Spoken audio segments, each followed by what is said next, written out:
Hi, my name is Rochelle Franklin, and I'm going to be performing the nasal gastric tube placement today. So first we're going to start off with hand hygiene. It's always super important to make sure that we're washing at least 20 seconds before and after any patient care.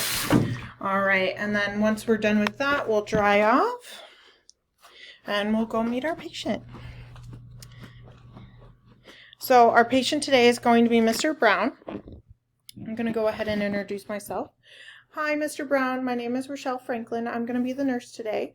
Looks like the doctor ordered you a nasogastric tube to be placed. So if you don't know about that, that's basically a tube that's going to go all the way from your nose down to your stomach to give you some extra nutrients, okay? All right, so now that I did hand hygiene, I'm going to go ahead and check my patient.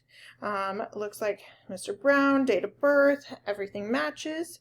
His orders match. No allergies to anything. I'm going to go ahead and provide privacy by shutting the door. And once the door is shut, I'm going to go ahead and start prepping for my nurse safety. So I'm going to be pushing that bed up so that I'm not leaning over, hurting my back. And I'm going to place my patient in the high Fowler's position. I do have all my supplies here and ready to go. So I'm going to go ahead and set my patient up with a towel. Let's go ahead. And now I'm going to have my patient, we're going to go ahead and assess his nares for any deformities. Okay, so Mr. Brown. So what I want you to do is push on one nostril and blow out the other. See the patency of each nostril, and then go ahead and do that on the other side. Perfect. All right, and I'm also going to be using my pen light to look up, make sure that there's no deformities, deviated septum, anything like that. Perfect. There's nothing. Now we can go ahead and get started on all our supplies. So first things first, now that my patient is good and is able to tolerate, I'm going to go ahead and break out my nasogastric tube, and I want to measure. So super important in measuring for Mr. Brown, you want the tip to measure his tip of his nose all the way to the tip of the ear, and then from the tip of the ear down to the xiphoid process. So that looks around 44.5. So we'll go ahead and mark that with an indelible marker, or you can use tape. It's really up to you. And I'm going to prep this by lubricating it in some water. So I have my little basin full of water here. Keep that. All right. I also have a couple other things here to help me, and that's going to be another basin, some tape, a clip so that I can clip it to our patient's gown later, some lubricant jelly, and also my suction tube so that I can check his pH level. And I also have my pH strip. So I'm just going to move that a little closer. I'm going to have my assistant help me with this portion of it, whether he wants to chew the ice or drink water. That's up to him during this procedure. So I'm going to leave this right over here for my patient. And then I also have my suctioning right here. So, all right. Now that that's all ready, I'm going to go ahead and take my tubing. I will instruct my patient. Okay, so you may feel some gag reflexes. That's totally normal. What I want you to do is focus on breathing in through the nostrils and also drinking your water, okay? And then I'll go ahead and insert, and I'm going to follow the bottom of the nares inside, advancing at least 5 to 10 centimeters, and having my patient drink or chew that ice as I'm doing this. Go ahead and chew, chew, chew, chew, All right. And then once I feel like I am in the oral pharynx, I'm going to check my placement. Looks like I'm there. Okay, so I need you to chew some more. Okay, Mr. Brown, more.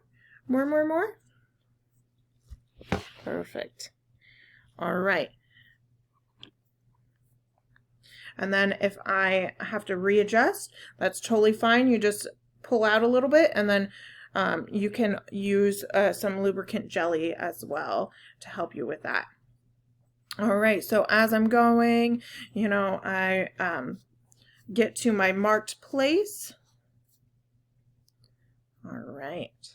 And say I'm at my marked place, I'm going to go ahead and secure this just temporarily to the bridge of the nose with some tape.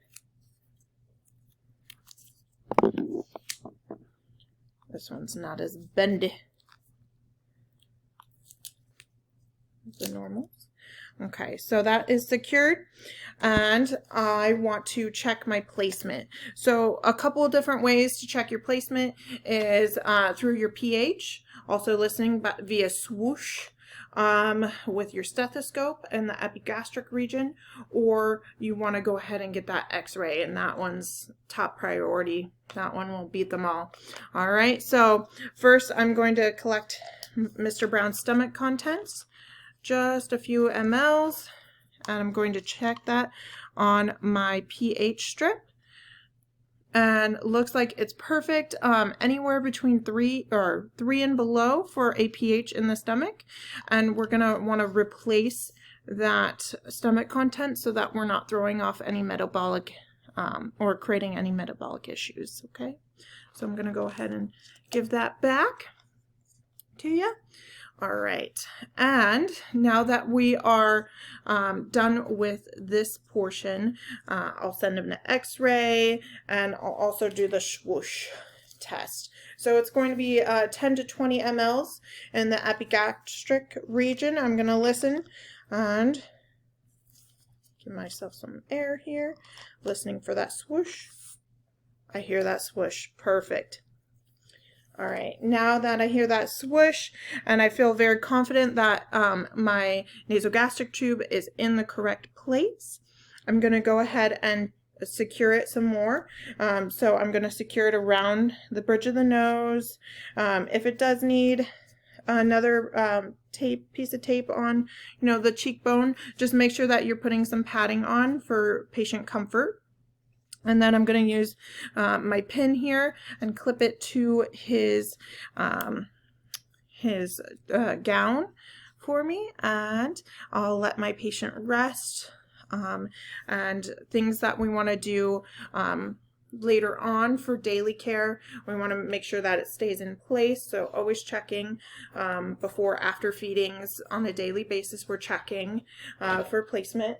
And then also hooking it up to suction as needed per the orders. So I have my suction here, and I'll suck it up for however long the doctor wants that to be done. And then also I'm looking for texture, colors, amount, contents, making sure that everything is what we're putting in, if not, what we want to take out. All right, and then I will record that. Of course, after finishing every procedure, you want to doff gloves, clean up your area, wash your hands, and lower the bed to a safe level in case the patient wants to get out of bed. We don't want to trap our patients. And I believe that is it. All right. Well, thank you so much for watching me. I really appreciate it. You have a wonderful day.